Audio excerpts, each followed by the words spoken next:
ప్రియమైన మిత్రులారా, ఒక ప్రశ్న అడగాలి. ఎండలో 40 డిగ్రీల వేడిలో పనిచేస్తున్న ఉపాధి హామీ కూలీకి రోజు ఎంత నీళ్ళు తాగాలి అవసరం? ప్రభుత్వం దగ్గర లెక్కలున్నాయా, లేక కూలీల ప్రాణాలకు విలువ లేదా? డాక్టర్లు చెబుతున్నారు సాధారణ మనిషి రోజుకు కనీసం 3 నుంచి 4 లీటర్లు నీళ్లు తాగాలి అంటున్నాయి. అయితే ఎండలో గుంతలు తవ్వే మట్టి మోసే ఉపాధి హామీ కూలీలు వాళ్ళు ఇంకా ఎక్కువ నీళ్ళు తాగాలి కదా. ఒక గ్రామంలో 50 మంది కూలీలు పనిచేస్తున్నారని అనుకుందాం. ఒక్కొక్కరికి కనీసం 4 లీటర్లు అంటే రోజుకు 200 లీటర్లకు పైగా నీళ్ళు అవసరం అవుతాయి. కానీ అక్కడికి తీసుకొస్తున్నది ఏమిటి? కేవలం 3 క్యాన్లు మాత్రమే.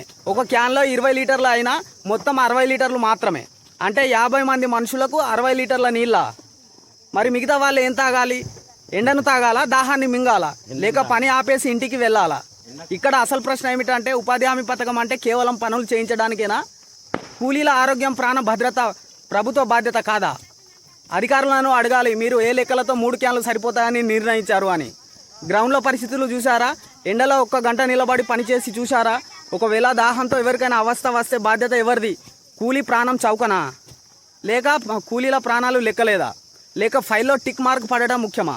ఉపాధి హామీ కూలీలు భిక్ష అడగడం లేదు మిత్రులారా, వాళ్ళు పని చేస్తున్నారు. వాళ్ళు చెమటతో గ్రామాలు బాగుపడుతున్నాయి. అయితే కనీసం తాగునీళ్ళు కూడా సరిపడ ఇవ్వలేకపోతే ఇది పరిపాలన విభాగం ఎలా అవుతుంది? వైఫల్యం కాదా? ప్రజలు కూడా ప్రశ్నించాలి మిత్రులారా. ఎండలో పనిచేసే కూలీలకు సరిపడా నీళ్లు ఇవ్వడం లగ్జరీ కాదు, అది కనీస మానవ హక్కు. ఈ అంశంపై మీరేమనుకుంటున్నారో కామెంట్ చేయండి. ఒకవేళ మీ గ్రామాలలో కూడా ఇదే పరిస్థితి ఉంటే షేర్ చేయండి. మరో అంశంతో మళ్ళీ కలుద్దాం.